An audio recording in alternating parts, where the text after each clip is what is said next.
I'm Ariana Grande. Hi, I'm Cynthia Erivo. And you're listening to the Broadway Podcast Network. Visit bpn.fm to discover more.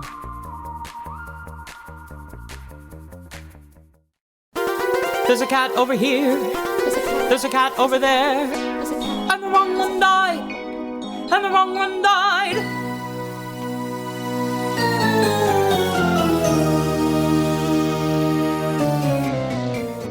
Welcome to The Wrong Cat Died, the podcast breakdown of the catastrophe. I'm your host, Mike Abrams, and today we have a bonus episode. I have promised to bring you every angle of Cats that I could possibly find, and this is a fun one. A few weeks ago, our guest partner, Spencer, went very viral for posting a video that said, "Can't sleep thinking about how my husband did Cats the musical at his Jewish summer camp, and they renamed it Cats, K-A-T-Z." I'm excited because I want to know more. So welcome Eitan Levine, who played Macavity at Camp Kaleidoscope in Newton, Massachusetts. And thank you for joining me. Thanks so much for having me. I'm laughing that I'm even here, but I'm so excited. That's what I'm here for, to bring your parts of anything I can find Cats. And when I heard Jewish summer camp, young children doing a show that's a little too risque for young children to be doing, yeah, I had to know more. Yeah. Well, I'm speaking your love language, so here we are.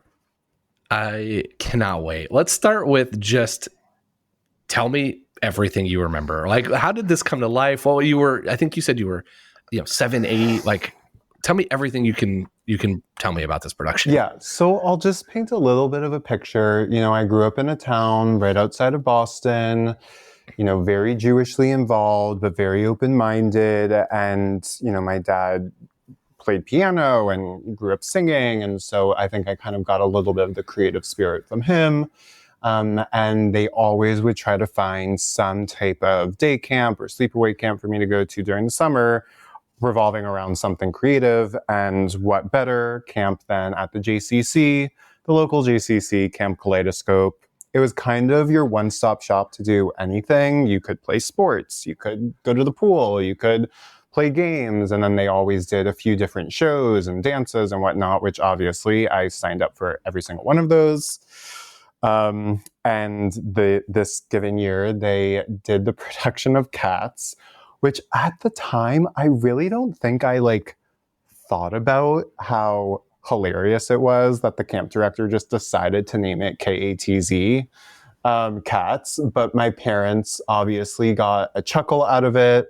I, of course, took things really seriously. I was very focused on, just learning the songs and whatnot. And I think they kind of just we picked our roles out of a hat because we were all 7 or 8 years old. There wasn't even auditions. They were kind of just makeshifting it. But I do have a vivid recollection of pulling Macavity out of a hat and everyone going ooh, because I think maybe the teacher had explained what the role was.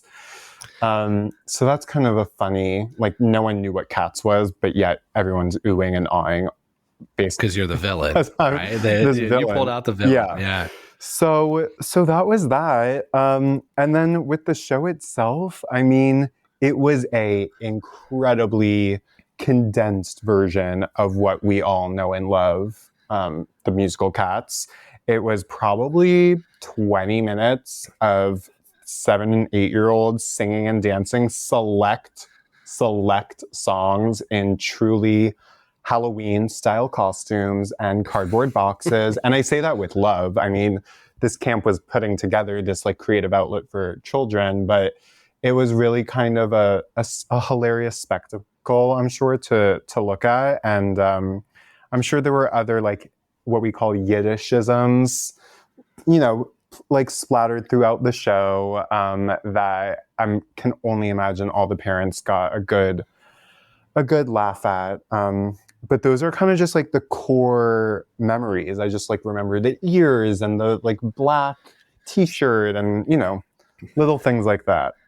Yeah. Was there, you clearly didn't do it the whole thing, and it had to have been a very simplified choreography. Yes. But was it still kind of the essence of Cats, or was it very much just we're just going to do the overture, some dance, and then a couple songs, and then memory, and then head out? I think it was more the latter. Like, I truly feel like we were, like bunny hopping when we would like bunny hop, bunny jump over each other. Like, it was like really getting into the essence of a playful cat.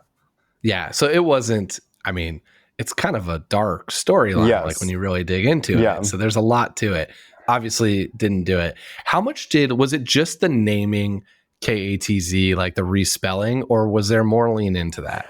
I think there were, I remember that there was, to be honest, can't remember like all of the specifics, but once you reached out, actually, I spoke to the former director of the camp that, of course, my parents go to the same synagogue as her, and she was delighted to share her own memories. And, she just said that she had she was both a cat lover and a cat haver.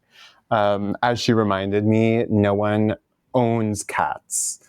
So I was like, great. She was really like invested into that. She was fully in. And I think she probably just sprinkled some, little like Yiddish, Jewish dialogue into the language. But nothing huge that comes about. But I will say the Boston Jewish community definitely has a thing with doing some riffs on some of the like classic Americana musical canon, which I did in some of my other schooling. So it was kind of fun. Let's hear them if you remember any of them. Well, I went to Solomon Schechter Day School, which is, I think, a chain of like Jewish day school across the country. And every 8th grade class did a full musical. Everyone was like, it was a huge deal. And the musical was always fully in Hebrew. So my year, they did the production of Oliver. I played the titular role of Oliver. And I, at the young age, made the choicest decision to say the line, what's the line? Please, sir, can I have some more? Which I think is like such a definitive classic line for the musical. I said it in a Hebrew British accent. So every time that we did the show, it always got a laugh because most of the people don't know Hebrew to that extent that they could understand, but they knew that line. And the fact that I punctuated it with the British, the British RP dialect was, I think, helpful. What else? I mean, like they did Hello Dolly, but they called it Shalom Dolly. Like just funny riffs. Little tweaks. Yeah. Nothing major. It's still the show. Yeah, so, still the show. Yeah. Okay. Did they, for Katz, did somebody belt memory? Like, was that part of it? Or was it more like choir style where everyone's singing together? I think it was more choir style. Like, let's hold hands and be a community and share songs and whatnot. I mean, but could you imagine if like a little 6-year-old belted memory? Yeah. Like they can barely remember the previous day. For sure. I mean, there's not a lot of grasping at their troubled life to go through. Yeah. But I am like, so there was no jellicle choice either. Like nobody went up in a tire. It was purely getting costume and dance. It was purely play. I mean, you and I were talking earlier, like it is hard to wrap your head around the storyline of Katz. It's a very much. Yeah, you're there for the music, you're there for the dance, you're there for the spectacle. I think obviously this production of Katz, Katz, brought the playfulness of the feline spirit. But yeah, it really did not tell the story of what exists of Katz. It'd be hard because like one of my favorite things to talk to people about who did it on tour or on Broadway is what they're told about their characters. Yeah. The characters are pretty loose to begin with. Like there's obviously a personality and some known facts, but there's also a lot of debates. Yeah. And so I'm part of me is like thinking about your your poor director trying to be like, okay, let me explain Macavity's history to you, and like trying to get you in character. But it's probably more of just you be on this X on the ground so you don't kick this person. Yeah, like please try to say a line at this given point in time. That's what their focus is, and step to the left and step to the right. So now looking back, how do you think you played your Macavity?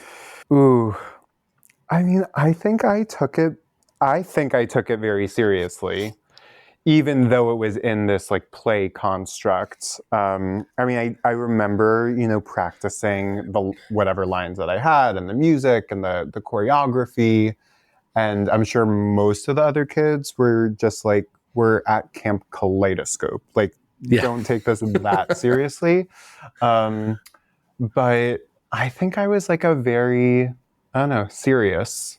That's the word that comes to mind. Yeah. I want to go a little bit into like it going viral. Yeah. So what was that experience like for the two of you? Yeah. So it's funny. So my husband, Spencer, he owns his own consulting and coaching business for actors and, writes, some actor thought leadership, if you will, on Broadway.com. And he also has this, online. So he has this online presence on social media and whatnot. And he'll come up with funny things here and there. Sometimes I roll my eyes, sometimes I chuckle. And so with this one, we were visiting my parents for the high holidays. And I think he just thought it was so hilarious that, of course, at the JCC in Newton, Massachusetts, when I was 7 years old, I did this production of Katz, spelled Katz. He couldn't get enough of it. Wanted to know more about the production and what was happening and how the decisions were made, and because he's all in the theater world and is starting to analyze this as if it was a real production. But anyway, then I guess later that night I wasn't even with him. He made this video, and the next day I saw it. I was laughing. We saw that it was getting some pickup. And then all of a sudden, different people were reposting, people he didn't even know, bigger influencers that he didn't even know, theater platforms that he didn't know.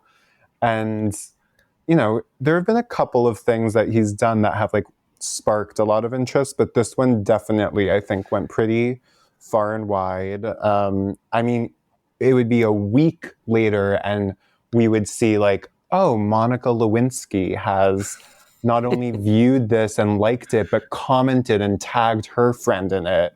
And Kristen Bell liked it, who's now, getting a lot of press for the show that she's doing with a lot of, Jewish themes. So it was just really funny to see. And this would be weeks after it was posted, to see, the traction that would happen and the different milestones of who would see when and whatnot. So that was really funny. And then I never thought that coming out of this post, I would get press. You would be the interview. Yeah, I would be the one to get press. So I was like, okay, I'll do it. Why not? Yeah. I'm uniquely in both buckets here. And so I got it sent to me. I should go back and count the amount of times, because every Jewish person, all my Jewish friends sent it to me, and everybody that knows that I do the cat stuff sent it to me. Really? So it's this is specifically targeted to you. And so when I saw it, I was like, I want to know more. And I, again, have I think the only platform that is serviced to be able to speak about this properly. And so I asked, I was so grateful that you agreed to come on, because it's so fun to capture these Katz has such a long and deep history, and it's constantly happening. There's, drag versions of Katz happening. There's a junior, where I'm from, they did a junior production for 2 days this year, where it sounds more like your camp, but it's there's an actual model that they follow that's from the Real Useful group. And so I just hear all these different stories, and it's so fun to kind of look back on oh, there's that's a very specific, strange, small one that got to happen. And then it got a ton of press because it went viral, which is a cool part of I think our current society is, with the way the algorithms work on all these things, it can get picked up, the most random things that you don't expect all of a sudden ends up with you and I talking about the Camp Kaleidoscope I know. on a podcast specifically devoted to Katz. Shout out to Camp Kaleidoscope. So is your feed just full of Katz the musical? So my podcast feed is all theater and all Katz. My personal feed is all like stuff for me and sports and Indiana and my friends and stuff. But so that was why I got like where it really hit home is that I got it sent to the podcast a ton, but that happens with lots of Katz stuff. Yeah. But to get it sent to my personal account from a bunch of other people that are also like, look at this, is not as common because my lives do live fairly independently of each other in those spaces. Like a lot of people I work with don't know I do this. Like, and it's not hidden. It's just not the first thing I lead with in my daily life. Yeah. And so it was fun to kind of have all of that. And then I was like, oh man, this opens up a whole different world to all the different versions you could do, because there is a 90-minute version that's happening professionally on Royal Caribbean Cruise. There's the junior version that happens around the country. But to hear this like very tweaked, very localized, very specific, like when was this too? Like it was what year? I know. First I need to ask about the Katz Junior thing, because I am curious what that production is like. And second, you're now making me nervous that like the Katz theater gods production are gonna like come down on Camp Kaleidoscope and be like, of course not. That's funny. Okay, you asked what year this was. I have to do some quick math. It was probably like around 2000. Okay, so this is 99, 2000, 2001, around that time. Yeah. So the movie's kind of still, the 1998 movie's still fresh. Oh yeah. Yeah, I mean, I remember watching the 1998 movie. I remember knowing what Katz was. I don't think I had seen a production yet, but I did see one maybe a couple years. Yeah, the tour. The fifth tour started in 2000, like early 2001. So, which is the fact that I know this is also like, we're here. I'm very impressed, Mike. I'm very impressed that you knew nothing. Like you didn't really know everything, and here you are. I knew nothing, expert. And then I'm like, yeah, it started in 2001. They did their first couple performances in Atlantic City, and like, because I've talked to a lot of that cast. Yeah. No, I think I saw that production. They came to the Boston Opera House, iconic venue, and then I also saw a production at the Muni in St. Louis. Okay. So that was going to be my next question, is how many times have you seen it? So those two, and then I know you mentioned the most recent Katz Cabal. Yeah. So I saw the movie, the like original movie. Did you watch the movie to prep for your role, or was it just no for your my Macavity? God, could you imagine if that would be dedication. Not serious. That would be like psychotic. Yeah. No, I just know that I knew what Katz was, and I think it had to have been through the movie. And I was also watching like any Disney movie that had music, The Sound of Music, Mary Poppins, like I was in it.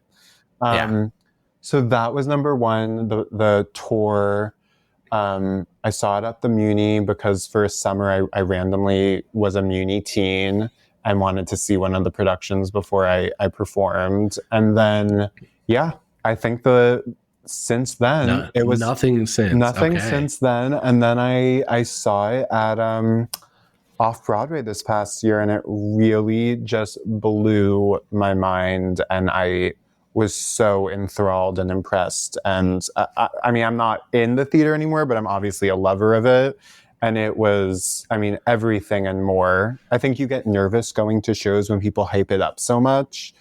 But it really delivered, and the audience, the energy, the actors, the dancing, the acting, the storytelling, I was really there for it. Yeah, I was in the second performance. Wow. And so like the preview, and I was there with the same kind of like, it was before the hype. Yeah. Like I knew there was hype. Yeah.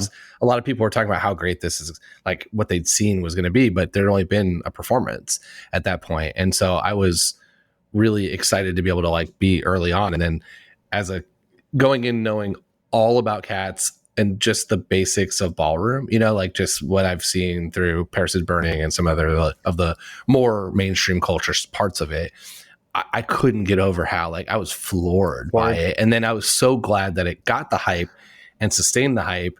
And I love that what we said earlier, I know we were talking earlier, that it did a better job with the storytelling. It kind of cleared up some of this like ambiguity that was there. And it turned a lot of Katz haters, because there are a lot out there. And no Katz hater that I know can give me an articulate reason of why. It's just not for them. And it's like, oh, it's a little confusing in this. I'm like, well, it's not if you really dig into it. But one night at the theater, yes. So that ruined that argument. Yeah. And it turned a lot of people into, wow, I understand this finally. 1000%. And I think going back to my first like entree into Katz, I remember Googling, the top musical, like top running musicals of Broadway, and it was always there, number 4. Like I remember seeing it always there. So of course I had to know something about it. But to your point, this production, you go to Katz for the music, you go to Katz for the dancing, you go to Katz for the spectacle, but you don't always go for the storytelling, or at least I didn't. That's not what compelled me to the show. And this production, the Jellicle Ball, really turned it into a story, and you understood lyrics in a different way. You understood dynamics in a different way. It was really special. And I actually can't really recall another revival that made me feel or learn something different about a musical in the same way that this one did. Yeah, it is rare that you get a different version of the same story and still deliver at such a high level. I had a blast with that, but I want to be respectful of time here and know that this is let's do some Katz rapid fire. Okay. So if you weren't pulling a cat out of a hat and you got to choose who you would want to go on as for one night, which character do you want to perform as? Old Deuteronomy. Old Deuteronomy. Yeah. Okay. Who are your favorite and least favorite characters in the show? Oh, God. I'm going to have to pass on that one. Okay. I feel like you are being really respectful, but I probably don't know the show as well as you think that I do. I was waiting for you to be like, all right, this kid at camp when I was 7 years old, I really hated him. And so it's his character because he pulled out X character. Oh my That's God. What I was hoping for. That's so funny. That probably would happen, but I don't really remember that. Okay. What's your favorite song from the show? I mean, Memory is obviously like such a classic, and of course I used to sing it around my living room. I mean, I love Old Deuteronomy. Old Deuteronomy, okay. Yeah. All right. So this is the premise of this show, is that I argued that I don't think Grisabella is the right Jellicle choice. So I like your production because it seems like you didn't make a Jellicle choice, which means Grisabella did not win. But I want to know who would be your Jellicle choice and why. Ooh, I would say Mr. Mistopheles, but mainly because I just like the costume. Is that a horrible reason? Nope. Anyone that's not Grisabella is a great reason, in my opinion. So I basically don't argue with anybody that unless they say Grisabella, and then I'm gonna. Oh, I thought you were saying besides Grisabella. Oh no, I thought you were leading the witness. Oh, I mean, I guess I don't want you to change your answer. Yeah, but no, that's my opinion. Grisabella is a vote. If you would like to make that vote, she has about 45% of the votes for this podcast. Who's your vote? So I think my answer is Gus. Gus. I think Gus makes the most sense because I think Grisabella should be next year's choice. She comes back, accept her to the family, let her spend some time, hang with the family. Yeah. She doesn't need to go right away. But I will say this whole podcast started because I saw Leona Lewis in the 2016 revival, and I thought X Factor, which was who had the best performance, and I picked Tugger and Mistopheles together as my One Direction. Okay.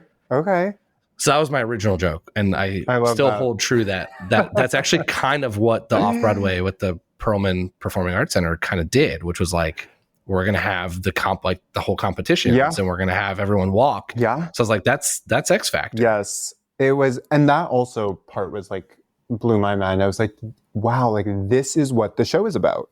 Yeah. Everyone very much is performing. Everyone is trying to have the spotlight. But also a family. Like, they're all together, and while they might battle and, have their moments, they're still family. Yeah. And that's where it was like, it's so perfectly aligned. It's brilliant writing, brilliant directing. Everything was awesome. The choreographers were so Oh my cool. It was such a God. great, everything about that show. Yeah. Incredible. I hope it has another job. I do too. What's been your favorite production of the show? So I've only seen, this is what's crazy. I have only seen a few. Okay. So I've seen 2006. Well, I've seen the 2016 revival. Okay.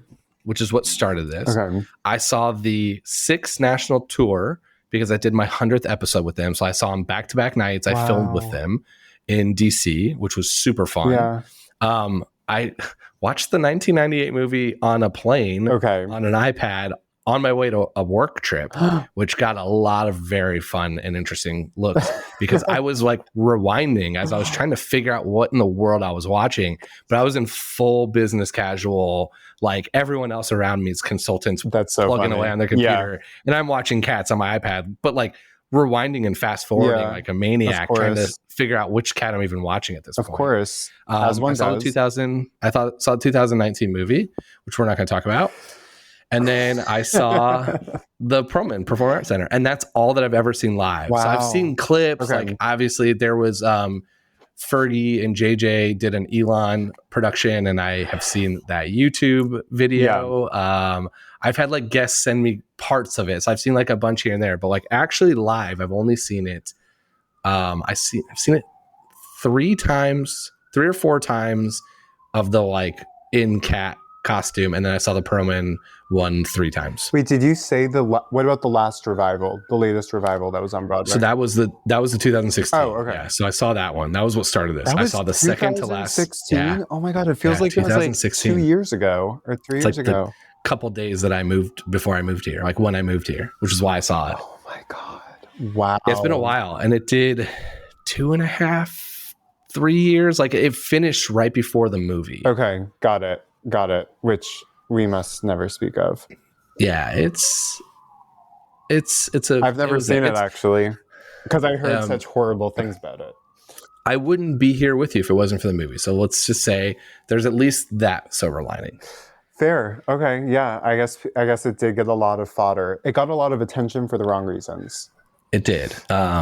Very much so. Which is funny. Well, this has been super fun. How can people stay in touch with you and Spencer on social media and see the viral video? Yeah, well, you can definitely follow him at Hi Spencer Glass on Instagram. And I think it's Spencer Glass Actor or Spencer Glass something on TikTok. Ooh, I should probably know that. We'll link it. We'll link it all. And then I'm Eitan K. Levine on my Instagram, but it's mainly just reposting Spencer's content. Okay. So you might not have as much fun, but you might see some fun content here and there. Well, we will post all 3. We'll link all 3 in the notes so you can go find it. And this has been so fun. I'm so glad we were able to capture this amazing part of the Katz lore. Yeah. Well, thanks for having me. I really appreciate it. Amazing. Well, thank you. And thanks everyone else for listening to this episode of The Wrong Cat Died, the podcast breakdown of catastrophe. To follow along, you can subscribe on Apple Podcasts, Spotify, or any other podcast. Follow us on Twitter, Instagram, TikTok, and Threads at The Wrong Cat Died, or check our website, thewrongcatdied.com.